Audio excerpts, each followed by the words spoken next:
A to Z Mysteries, Book Number 8, The Haunted Hotel, by Ron Roy. Chapter 9. So you really are the ghost? Ruth Rose asked. Mr. Jeffers nodded. That was me last night, he said.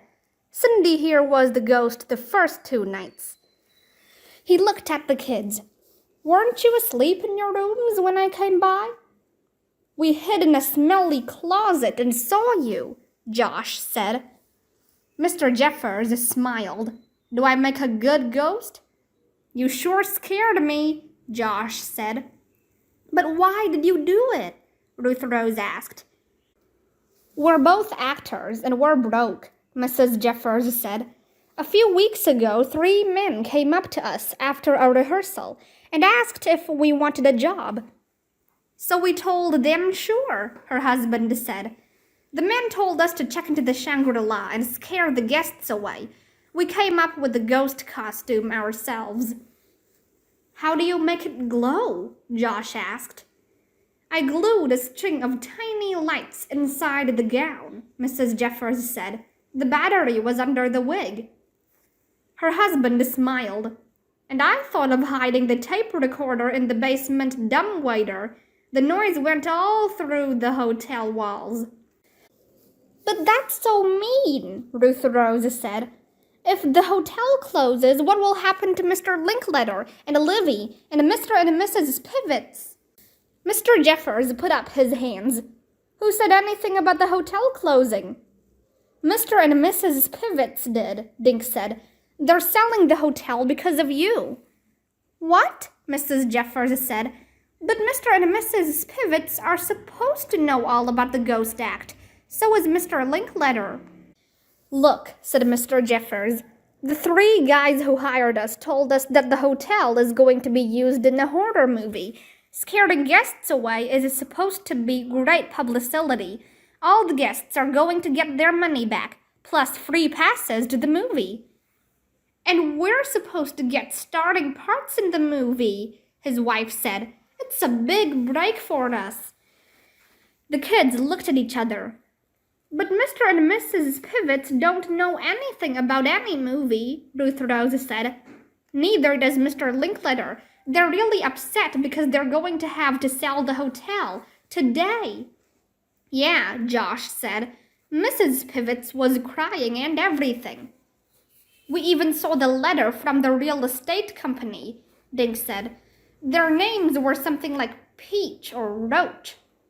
Each, Rail, and Rook? Mr. Jeffers suddenly asked. That's them, Dink said. They've been trying to buy the hotel for a long time, but Mr. Pivets refused to sell. Until now. Mr. Jeffers looked at his wife. Oh no, he said. Each, Rail, and Rook are the men who hired us. His wife had gone from happy to sad. No wonder they told us not to talk to Mr. Linkletter about the movie. There never was one. Her husband shook his head. All they wanted was the hotel, and we helped them get it. I feel terrible, Mrs. Jeffers said. She turned to her husband. Todd, isn't there anything we can do? Mr. Jeffers looked at the kids. Do you think it's too late? He asked. Have they actually sold the hotel yet? Dink glanced at the clock over the counter. They're signing the papers at noon, he said. But I think I know how you can get rid of each, Rail, and Rook and save the hotel at the same time. Chapter 10. This wig itches, Josh complained. He, Dink, and Ruth Rose were hiding behind the desk in the hotel lobby. Josh was dressed as the ghost, complete with wig, robe, and makeup. It won't be long now, Dink said, glancing at the clock. It was almost noon. Each, Rail, and Rook had better hurry up, Josh said. I'm gonna suffocate in this dumb dress. From where he was hiding, Dink could see the rest of the lobby. Mr. Linkletter was sitting on the sofa with his aunt and uncle. On the other side of the lobby, Mr. and Mrs. Jeffers were playing cards with Linda Gomez, the reporter from the Green Lawn Gazette. Next to her sat a man with a camera. "What if they don't come?" Ruth Rose whispered. Dick smiled and pointed at the front door. "I think they just did." 3 men walked into the lobby. One was tall, one was medium, and one was short and round. Each was dressed in a dark suit, white shirt, and blue tie. "They look like 3 penguins," Josh said. Mr. Linklater hurried over to the men, then led them back to his aunt and uncle. The tall man shook hands with Mr. Spivets. "I am Fletcher Each," he said. "I am Randolph Rail," the medium-sized man said, sticking out his hand. "And I am Miles Rook," the short man said, shaking hands in turn. Mr. Spivets nodded at the men. "Have you brought the papers?" he asked. Fletcher Each beamed. "We certainly have," he said. He handed Mr. Spivets an important-looking document. Randolph Rail removed an envelope from his briefcase. "And here's the check." Miles Rook whipped a gold pen out of his pocket. "All we need is your signature, Mr. Spivets," he said. Mr. Spivets looked sadly at his wife. Then he took the pen and started to sign the document. Just then, Mr. and Mrs. Jeffers walked up. "Look, Todd," Mrs. Jeffers said. "It's the movie producers." "What a surprise," her husband said. "We were just talking about the movie you're going to film here in the hotel." Mr. Spivets paused. "What's this about a movie?" he asked suspiciously. Began Fletcher Each. "Well," started Randolph Rail. "We can explain," said Miles Rook. "There's no need to explain," said Linda Gomez. She stood up and walked toward the men. "I'm a reporter from the Green Lawn Gazette. Tomorrow my column will tell the whole town how you tried to trick these people into selling their hotel." The 3 men stared at Linda, then at the Jefferses. Finally, their eyes landed on Mr. and Mrs. Spivets. Fletcher Each turned pink. Randolph Rail went white. Miles Rook turned purple. There was dead silence in the Shangri-La lobby. And then a ghost in a spiky white wig floated up from behind the desk. "Go home," it moaned in a creepy voice. "Go home before it's too late." Everyone in the lobby, except Each, Rail, and Rook, started to laugh. "I guess I won't be needing this," Mr. Spivets said. He ripped the document he was holding into pieces. What are you doing?" Fletcher Each spluttered. "You agreed to sell this hotel," Randolph Rail said. "You can't back out of a deal with Each, Rail, and Rook," said Miles Rook. Mrs. Spivets stood up next to her husband. "Each, Rail, and Rook," she said. "You should rearrange the letters in your names to cheat, liar, and crook." "And now," Mr. Spivets said, "I think it's time for you gentlemen to leave."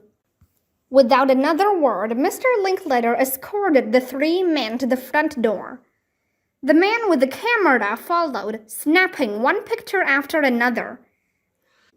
Everyone cheered. Flo Spivets cheered the loudest. Mrs. Jeffers turned back to Mr. and Mrs. Spivets. "My husband and I are so sorry for what we did," she said. "Can you ever forgive us?" "Of course we can, dear," Mrs. Spivets said. "In fact," said Mr. Spivets, "you were such good ghosts we'd like to invite you to do it again. One weekend a month, we'd like you to put on a Shangri-La mystery for our guests. What do you think?" "That's a great idea," Mr. Jeffers said. "We can get some of our actor friends to help." The photographer snapped pictures of the Jefferses and the Spivetses. Wait till my readers hear about this, Linda Gomez said, writing it all down on her pad. Then Mr. Spivets turned to Dink, Josh, and Ruth Rose. And speaking of mysteries, I want to thank our 3 super sleuths. He pulled 3 envelopes out of his pocket. From the bottom of our hearts, Mrs. Spivets and I thank you, he said. He handed the envelopes to the kids. Please open these before you go to bed. The photographer snapped a picture as the kids blushed. Be sure to mention their names in the column, Mrs. Spivets said to Linda Gomez.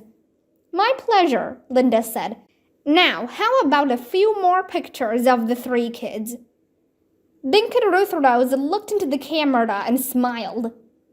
Wait, Josh said, struggling out of the ghost costume. I don't want my picture in the paper with this wig and dress on. Later that night, the kids met in Dink's living room. Dink was holding Loretta in his lap. She was nibbling on one of his shirt buttons.